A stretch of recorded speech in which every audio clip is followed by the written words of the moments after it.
Okay, so this time I'm trying to print this cell of this 2 by 4 table, right? And this time, instead of using the nested while loop, I'm going to use the nested for loop, right? And so this is the actual, I mean, this is like Python like pseudocode, or you can almost same as the Python code. So instead of print cell, if you just change this to print, and I think this is basically the Python, the actual Python code. Okay, but so now, so basically what we have, right? We have this table, right? You can think as an Excel spreadsheet and 2 rows, right? Row 1, this row is equal to 1 and row is equal to 2. So this row will be basically will be taken care of by outer loop. There's column 1, 2, 3, 4, right? Column is equal to 1, column is equal to 2, 3, and 4, right? So this will be taken care of by the inner loop, right? So when the row is 1, and then we'll scan this column. So this will be taken care of by inner loop. And this outer loop is moved to the next, right, next step, which is row is equal to 2. And then the execution of the inner loop will begin. So to scan these columns, right? So that's the idea. And that's why we need a nested loop, right? With the one loop, without a nested loop, it's, I don't know if we can even implement this. But anyway, so this is like probably the very basic example, which shows that why we need a nested loop, right? And so now let's take a look at the nested for loop. So now let's take a look at the range 1 through 3. So that means what? Range 1 through means this is a list, right?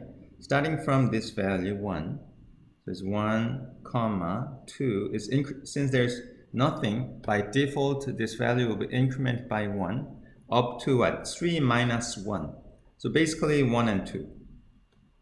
Since the table has 2 rows, right? The row should range from 1 and 2, right? So it has only 2 rows, row 1 and row 2. And when it comes to column, how many columns? We have 4 columns, right? So the variable column should vary from 1 to 4, right? So this range 1 through 5 means 1, 2, 3, and up to 4, but not 5, right? So 5 minus 1 is 4. So let's just first execute the outer loop. The row is in the range 1, so the row value is 1. And by the way, see one of the big difference between the for loop and while loop, as you can see, the while loop has always initial value, initial condition. So column is equal to 1 and row is equal to 1. And then it's always what? There is a Boolean statement, right, inside the while loop. But whereas the for loop, as you can see, there's no need to have an initial condition, and there's no need to have a Boolean expression, right? So sometimes, if you know the range, using the for loop is it's better than using the while loop. But anyway, let's just keep going. So the row is 1, right? So at the very beginning, right? At the very beginning, the row is equal to now 1, right? And then it will move to the next inner loop. Oh, by the way, let me just do the indentation here.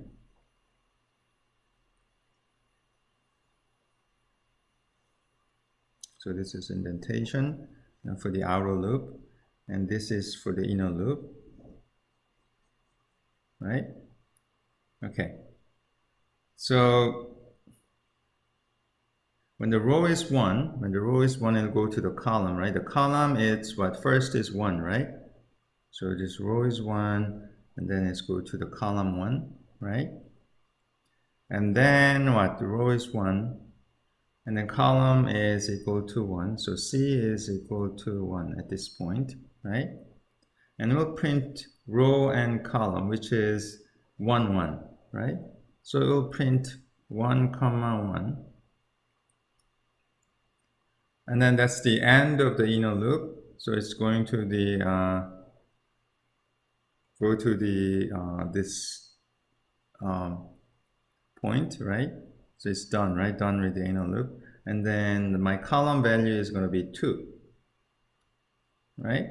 So the column is equal to 2, and then we'll print row and column. So the row is still is 1, and then column is 2, so we'll print 1 and 2. It's done, right? So that's the end of the inner loop. And then go back to this statement, column in range. Now this time is what? 3, right?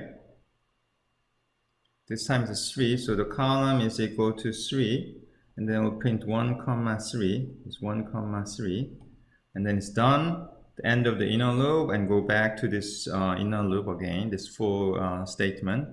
And then this time the column becomes what? 4, right? So the column becomes 4, and it will print row and column, which is 1, right? But actually, actual output, since we have an n, I have this end is equal to null string. That means it's keep printing in the same line. So actual output is going to be like 1, 1, and then it has semicolon, right? So 1, 2, like 1, 3, 1, 4, right? So that's actually the actual outputs produced by this code, right? But now, so I'm done with the 4, right? So which is the last value in the list, right? So I'm done, right? And then since I'm done with this inner for loop, I'm going to print what? Next statement, which is and is equal to new statement. So the new statement, right? And it will move to a next line, right? Next line. And so that's the end of the arrow loop. So we'll just go back to this one more time. So this time I'm gonna use the red. Okay, I'm gonna use the red pen. Now what? My row value is previously is 1. Now it's my row value is what? 2, right?